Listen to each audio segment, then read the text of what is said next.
Thank you so much, members of the press. My name is Zaheer Janda, Member of Parliament, Nyaribari Chache Constituency, Kisii County. I am here calling you. I am here calling upon you guys to discuss a matter that is of national importance, and this is about drugs. The drugs menace has become a disaster in our nation. As you can see, as you are aware, nowadays we can find all sorts of drugs all over the place, including clubs, everywhere. If you want cocaine, you will go somewhere and it will actually be delivered by a border to you. So this is a menace that is affecting marriages, that is affecting our education system of our young children, and absolutely ruining marriages. The cases of divorce based on these drugs is actually on a very high rate. So I want to particularly single out on about 2 or 3 things. Number one is the issue is the use of vape and shisha. I have proposed an amendment in the National Assembly whereby we will criminalize the use of shisha. Anybody found smoking shisha, in possession of shisha, or anyone found vaping or in possession of vaping, selling at any outlet, you are no different from any other person that will be found selling cocaine, brown sugar, or heroin. This is very necessary to secure the young generation of our nation. If as a legislator, I do not come up with a plan, with a bill that is going to stop this madness, then we are going to lose our children. This is not acceptable. You heard what His Excellency the President talked about just the other day during an iftar dinner about the shisha. It is not about a community, it is about the whole country. So I want to suggest an amendment in the draft about vape. Vape is become a nightmare in a lot of parents' life, because nowadays unapata vape inauzwa kwa mashule ambayo imechanganywa na madawa, watoto wanavuta, wanakuwa washenzi na wapumbavu. This is so wrong.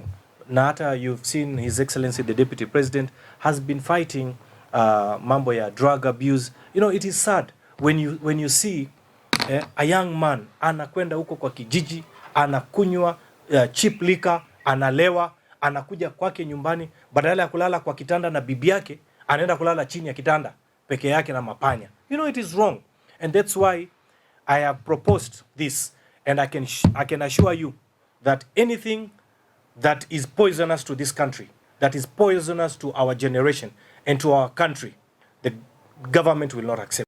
As a leader, as a member of parliament, I am coming up with this bill to ensure that we stop this nonsense and we stop this madness. I know it might be unpopular, but I don't care, because we have to save a generation. Someone must speak about it. Someone must go out of their way as a leader to come up with a comprehensive master plan of how to stop our young children getting ruined with this kind of drugs. So with those few remarks, I want to also tell those people who are selling, especially in clubs, you are selling poison. And we are going to have a number, a hotline, where anyone who is found selling, even in a club, you call, use WhatsApp a photo or a video and a location of that place, and the government will swiftly swing into action and ensure that club is closed and you will not be allowed to operate, and your license will be cancelled for a period of at least 2 years.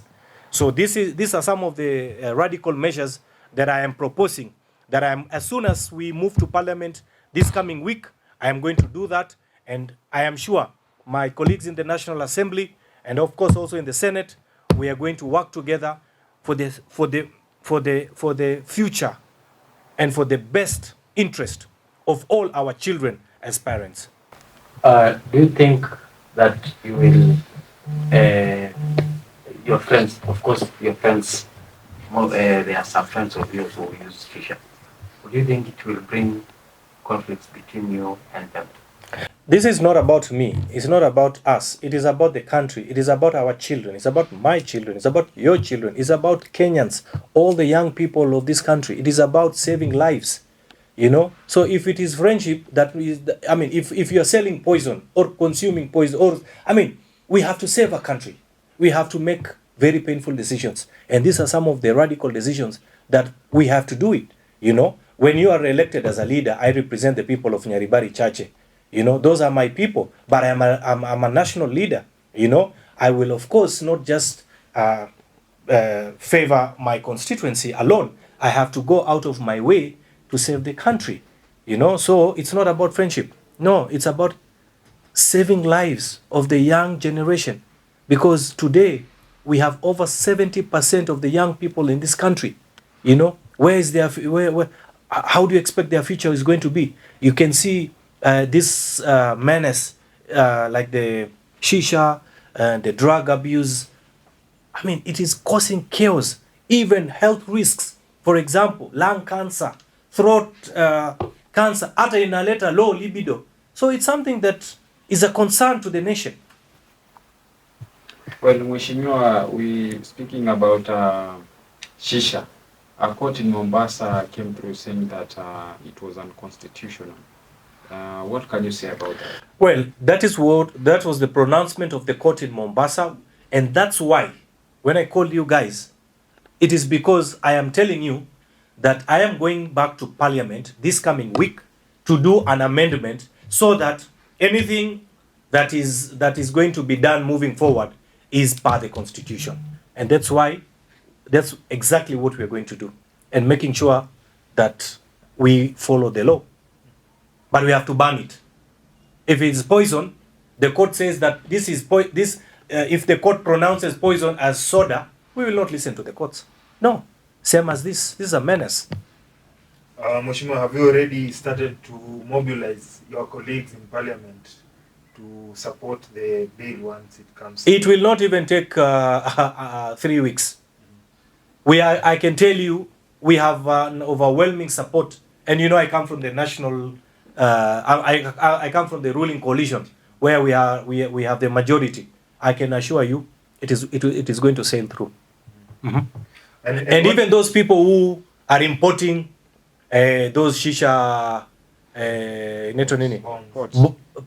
bombs, pots, hizo mavitu zote, vape, we will ban them. They will not come through to Kenya. We know how. I cannot speak on those ones, but I can assure you, anyone, hata ukipatikana na shisha kwa boma yako ama mtu atume picha, police will be there.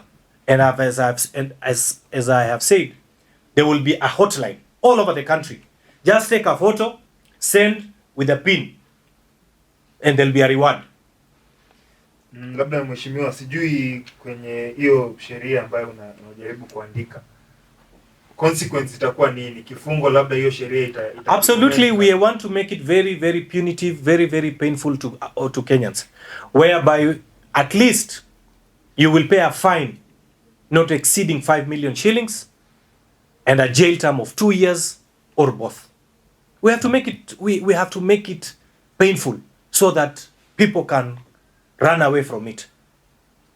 Representing you, talking about the youth, of course, some will ask, now, what is the plan you have, alternative plans you have for the youth? Because this will ruin some opportunities, because some people are known for selling shisha, some are known for selling vape. So itakuwa tena tunafanya. There is no. There is no opportunity in selling poison. There is absolutely no opportunity or ruining anyone's business by selling poison. That is unacceptable. So those ones who are in that business, mujue muko na maybe wiki moja peke yake, lakini mnajua tu ukipatikana habari ndio hiyo, because hii kitu ninaisukuma sana katika bunge. I am pushing it hardest, na it will sail through without a doubt. What is your end goal? Do you want to see a sober nation? Absolutely. You heard what the president said the other day. He wants to see a working nation, not a drinking nation, not an unhealthy nation. It is wrong. You know, we need to have a sober nation. You know, hata wale ambao wanatumia they drink alcohol, you know, wasiende kukunywa zile cheap liquor that is going to ruin their health. We need them. Everybody is equal. Everybody is important in the society, you know, and every Kenyan plays an important role in our country. So we are not ready as a government to see a young generation just go down the drain like that. No. Mheshimiwa, tumeona there's been a conflict in the fight against drugs and Shisha as well between the judiciary, DCI, DPP. Tunaona kuna kesi zinarushwa nje.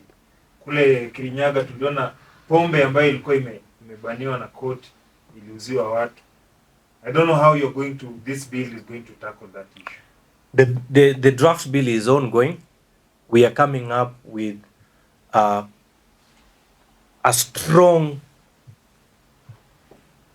comprehensive draft that is going to address all those issues that you have raised. And I will also share with you guys. And of course, we will invite you. Yeah. Most people will suggest that it's better if you start it on a lower level, more of an education purpose, a campaign to educate now the young generation on the effects of using. It's too late. It's too late to do a campaign for it right now. It is in-stream, imeingia kwa madamu ya watu. You know, there's nothing like that. There's nothing to save. Hakuna mambo ya kwenda kusomesha watu ati yo sijui vape. Ni kama bangi. Kuna mtu mwenye hawezi kunywa chai ama hawezi kuvuta sigara, asipopata anatetemeka. Sasa huyo mtu hata ukimwambia mambo ya education atakusikiliza namna gani? Mtu anakunywa pombe badala ya kulala kwa kitanda anaenda kulala chini ya kitanda. What can you say about it? It's embarrassing. It's wrong. You know? No. Hapana. But most people will say that always tupata because we are using this stuff on our private space, private property, always kuja mpaka kwa bedroom. Do you find it a challenge for you? Maybe it's not going to be a challenge.